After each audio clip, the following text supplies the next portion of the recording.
سوال بڑا لوگ اٹھاتے ہیں کہ آپ ہمیں دس دیتے ہیں کہ حضور کا اس ویس نہ اپنانا چاہیے، اور آپ بتاتے ہیں کہ انہوں نے پیٹ پر پتھر باندھے، ان کے گھر لگاتار 3 دن چولہا نہ جلا، آپ سو کر اٹھتے تو کمر مبارک پر پتھروں کے نشان ہوتے، آپ کا حجرہ اتنا چھوٹا ہوتا، نماز پڑھتے تو سجدے میں جاتے تو عائشہ رضی اللہ تعالیٰ ہماری والدہ جو ہیں ہماری ساری مومنین کی، ان کے پاؤں پیچھے کرنے پڑتے. لیکن جب آپ کی لائف دیکھتے ہیں، گاڑیاں، بڑے گھر، لینڈ کروزر، لیموزین، ابھی میں نے آپ کی لندن میں دیکھی، آپ لیموزین سے اتر رہے تھے ماشاءاللہ.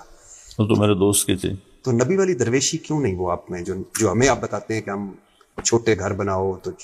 عبد الرحمن بن عوف رضی اللہ عنہ ٹاپ 10 آدمیوں میں، جب ان کا انتقال ہوا تو 28 ٹن سونے کی اینٹیں پڑی تھیں. عبد الرحمن بن عوف 28 ٹن، 1 ٹن 25 من کا ہوتا ہے، اور 1000 گھوڑے اور 1000 اونٹ اور 10,000 بکریاں اور 4 بیویاں، اور زمین جتنے ملک فتح ہوئے تھے ہر ملک میں زمین، وہ ٹاپ 10 ہیں. اچھا سر، عمران خان کی ریاست مدینہ کے آپ وکیل رہے، لیکن آپ نے کیا سر ایسا دیکھا عمران خان میں؟ آپ کئی ملاقاتیں بھی اس کی کہ آپ نے ان کی وکالت کی کہ ریاست مدینہ کے لیے، اس کے لیے کہا کہ اس خلوص پہ نہ اس پہ شک کریں. سچا آدمی ہے، عمران خان دیانتدار آدمی ہے، مومن آدمی ہے. تو ابھی آپ نہیں دل نہیں کرتا اڈیالہ جیل جا کے ملنے؟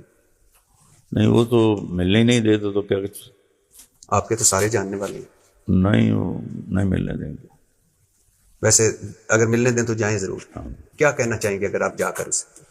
کہوں گا شاباش، کمال کر دیا، تاریخ بدل دی تم نے. باقی اینڈ پہ انہوں نے جو عمران خان صاحب کے حوالے سے گفتگو کی، اس پہ بھی میں 2-4 باتیں ضرور کروں گا یہاں پر کنکلوڈ کرتے ہوئے. لیکن اس سے پہلے ایک حیران کن بات جو انہوں نے اپنی کروڑوں اربوں کی جائیداد کو جسٹیفائی کرتے ہوئے کہی کہ یہ مجھے وراثت میں ملی ہیں.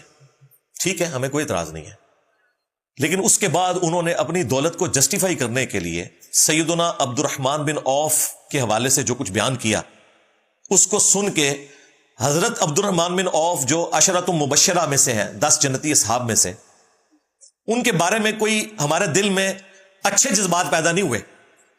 طارق جمیل صاحب کہہ رہے ہیں جب وہ فوت ہوئے ہیں ان کے پاس 1000 اونٹ، 1000 گھوڑے، 10,000 بکریاں، چلیں یہ تو ہو سکتا ہے. اس کے بعد بڑی خطرناک بات کی انہوں نے، 28 ٹن سونا. یار عبد الرحمن بن عوف کی مدینہ شریف میں دودھ دہی کی دکانیں تھیں.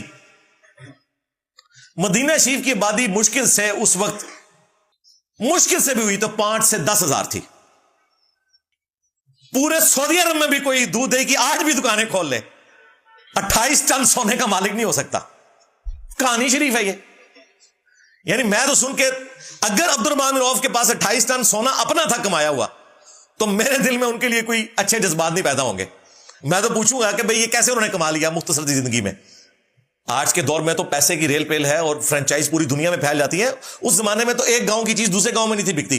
آپ نے سمجھے کہ عبد الرحمن بن عوف کی پوری جو ہے وہ اسلامک حکومت کے اندر جو ہے وہ مصر سے لے کر تو خراسان تک جو ہے وہ فرینچائز تھی دودھ دہی کی، تو وہ ایک بن گیا تھا جس طرح آج کل KFC اور میکڈونلڈ کی ہیں. وہ بیچارے پوری زندگی مدینہ شریف میں انہوں نے گزاری ہے. 1-2 سفر شام کے اختیار کیے انہوں نے حضرت عمر کے ساتھ، وہ تو ان کی کابینہ میں شامل تھے. 28 ٹن سونا، آپ یہ چھوٹی چیز نہ سمجھیں. 1 ٹن پتہ ہے آپ کو کتنا ہوتا ہے؟ 1000 kg.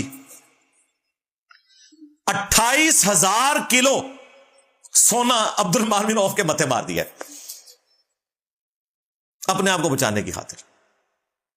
یہ ہو سکتا ہے، یہ بھی خیر مشکل ہے کہ عبد الرحمن بن عوف کے پاس انہوں نے کوئی بینک بنایا ہو، لوگوں کی مانتے رکھی ہوں، جس طرح حضرت زبیر کے بارے میں صحیح بخاری میں آتا ہے ان کے پاس لوگوں کی مانتے تھی.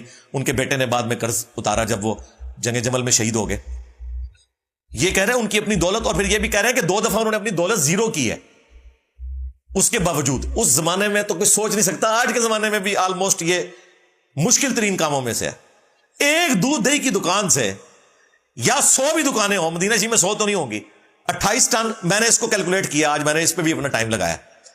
یہ جناب جو 28 ٹن سونا ہے نا، اس کی قیمت بنتی ہے $280 ملین، $280 ملین.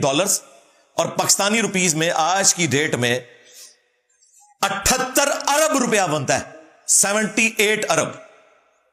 آپ نے عبد الرحمان بن عوف کو زرداری صاحب, ملک ریاض, نواز شریف, عمران خان کے ساتھ لا کے کھڑا کر دیا. آپ مجھے خود بتائیں, کوئی بھی مسلمان آج کا سنے گا تو اس کے دل میں کوئی اچھے جذبات پیدا ہوں گے کہ یار یہ اس شخص کی صحبت کرنے والے ہیں جس نے دنیا کو 3 طلاقیں دی ہوئی تھی, محمد رسول اللہ صلی اللہ علیہ وآلہ وسلم. 28 ٹن سونا کہانی. پھر آخر میں انہوں نے کہا کہ چلو میں خان صاحب کے والے سے پازیٹیو بات کر لوں تاکہ سوشل میڈیا کے اوپر جب میری ٹرولنگ ہو تو پی ٹی آئی میری سپورٹ میں سامنے آ جائے. پی ٹی آئی والے تو بیچارے بولے ہیں, ان کو بڑے جدھر لگا دیں ادھر لگ جاتے ہیں. ان کا سب سے بڑا مسئلہ ہی ہے, بڑے ان کو کہیں تو یہ 5th جنریشن وار لڑنا شروع کر دیتے ہیں, بڑے کہیں کہ یہ ڈیجیٹل دہشت گردی حرام ہے تو کہتے ہیں اچھا ہاں جی آج کے بعد حرام ہے. بڑے کہیں کہ آرمی چیف قوم کا باپ ہوتا ہے, کہتے ہیں ہاں جی بالکل ہمارا باپ ہے. بڑے کہیں یہ غدار ہوتا ہے, کہتے ہیں ہاں جی بالکل غدار ہے. بڑے کہیں سیم پیج حلال ہوتا ہے, کہتے ہیں ہاں. اور بڑے کہیں نہیں آج والا حرام ہے تو کہتے ہیں ہاں حرام ہے. بڑے ایکسٹینشن دے دے حلال ہے, آج ایکسٹینشن ہو جائے تو حرام ہے. ان کا مسئلہ یہ ہے. تو ان کو پتا تھا, یہ علماء بڑے سمجھدار ہوتے ہیں, انہوں نے جان بوجھ کے خان صاحب کے حق میں بات کی کہ کل کو مجھے پی ٹی آئی گود لے لے گی. سرکار پی ٹی آئی آپ کو گود نہیں لے گی, ہاں چند صحافی لے سکتے ہیں. پی ٹی آئی میں اکثر ہمارے اسٹوڈنٹس ہیں اور اللہ نے ان کو اتنی عقل دی ہوئی ہے, انہوں نے خان صاحب کی محبت میں قرآن و سنت نہیں چھوڑا, اور ہمارے دلائل کی وجہ سے عمران ریاض اور آفتاب اقبال کے جھوٹ کے اگینسٹ انہوں نے ہمارا ساتھ دیا ہے. تو تارجمی صاحب آپ تو ان کے مقابلے میں شاہی کوئی نہیں, میرے مقابلے میں نہیں, ان کے مقابلے میں. کہہ رہے ہیں جی سچا آدمی ہے, مومن آدمی ہے. کون جی؟ خان صاحب. سرکار سچا آدمی ہے, مومن آدمی ہے, 1.5 سال سے اندر ہے, ایک جملہ نہیں نکلا آپ کی زبان سے اس کے حق میں, بینیفٹس آپ نے اٹھائے اس سے, ایم ٹی جے لانچ کروائی, بغیر ماسک پہنے ہوئے افتتاح ہوا. اس زمانے میں کوئی ماسک نہیں پہنتا تھا, ایف آئی آر کٹتی تھی, آپ کے اوپر کوئی ایف آئی آر نہیں کٹی. ایک جملہ نہیں آپ نے ہمدردی کا 1.5 سالوں میں بولا, اسٹیبلشمنٹ کے ڈر کی وجہ سے, جی انہیں کے ڈر کی وجہ سے. اور تسی کیا سمجھے سارے انجینئر مطلب مرزا ہوں نے. سچا آدمی ہے, مومن آدمی ہے.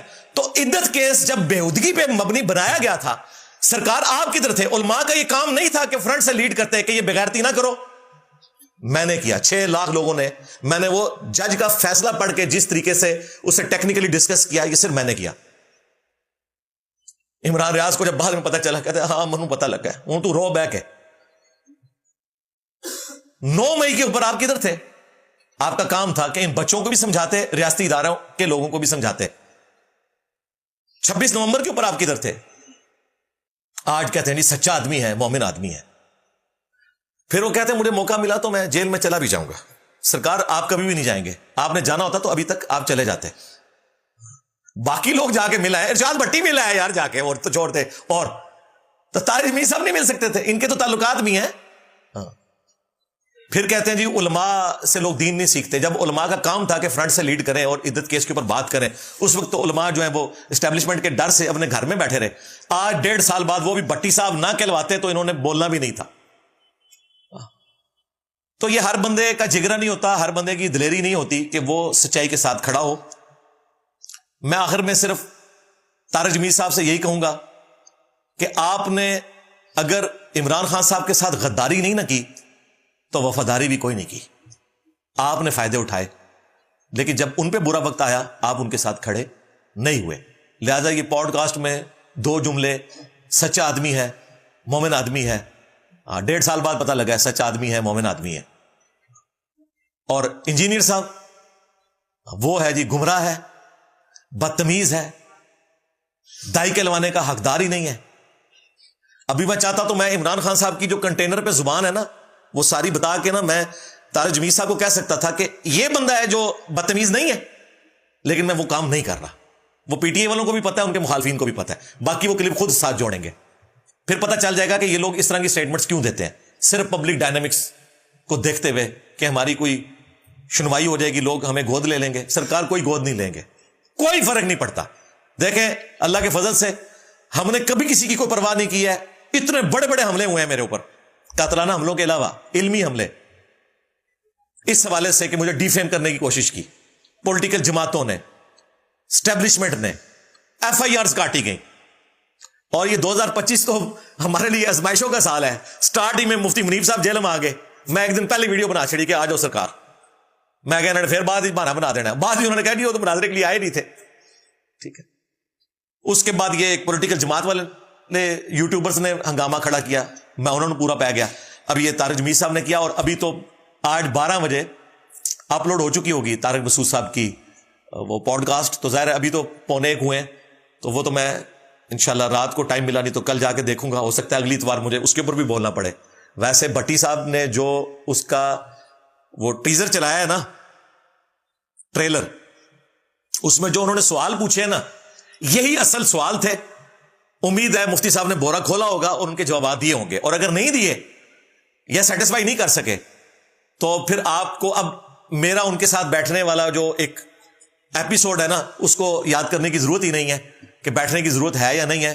جو کچھ ان کے پاس ہے انہوں نے رکھ دیا ہوگا, وہ پبلک خود فیصلہ کرے گی. اور اس میں اگر کوئی نئی چیز سامنے آئی یا ہم نے ضرورت سمجھی ہمارے ٹیم کے لوگوں نے, تو جس طرح آج میں نے طارق جمیل صاحب حفظہ اللہ تعالیٰ کو کرنٹ افیئر کے طور پر ڈسکس کیا, این ممکن ہے کہ اگلی دفعہ ہم طارق مسعود صاحب حفظہ اللہ تعالیٰ کو کرنٹ افیئر کے طور پر ڈسکس کر رہے ہوں.